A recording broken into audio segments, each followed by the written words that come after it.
Hi everybody, today is a Sunday and each Sunday I reflect on a simple truth with you.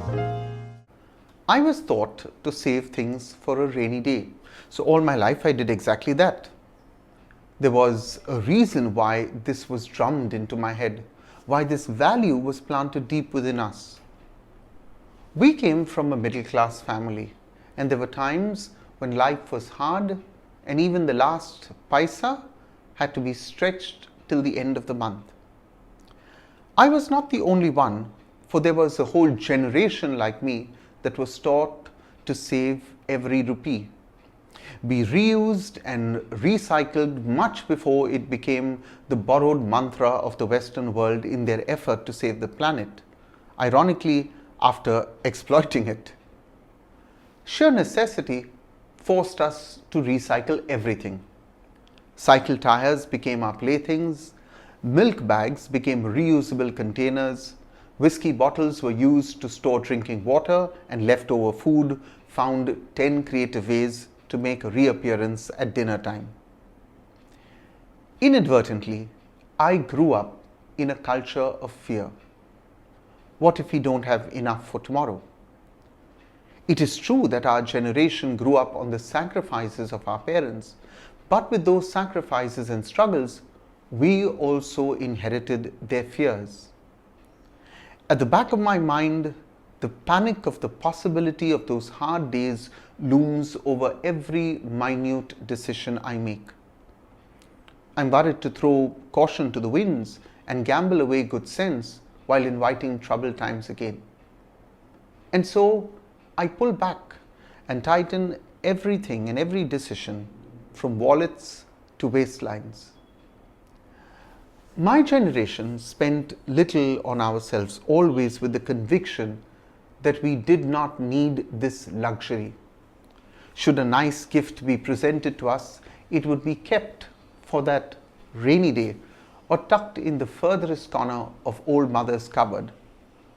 Holidays were rare, candy and ice cream were non-existent, public transport was the order of the day, toys were a waste of money, and a rare meal at a restaurant ended more with an apology that we could have eaten better food at home for half the money spent. We slipped further into that fear of that rainy day when disaster would strike and we would be ready to respond. While all this may seem earthly wise, it did have a rather negative consequence for many in our generation. We grew up on the border of constant fear and had to relearn how to enjoy the things we had in our life. Make no mistake, there is but admiration and gratitude for our parents and the generation before us that sacrificed so much so that we may stand on our feet. It is thanks to them that education and prosperity came to us.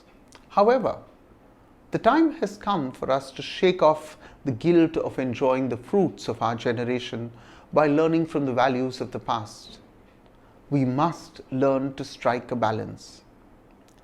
I am by no means a spendthrift, but I still pass 100 stores convincing myself I don't need a treat with my coffee, or I could buy the cheaper shoe when I can safely afford the one I really wanted to buy. Dead men have no pockets, and while we need to spend wisely, we need to enjoy that tea or dinner set we have been saving for a special guest. We are that special guest in our own homes. So what if the teacup breaks? It was meant to. God willing, it will make way for a new one with which we can enjoy another nice cup of tea.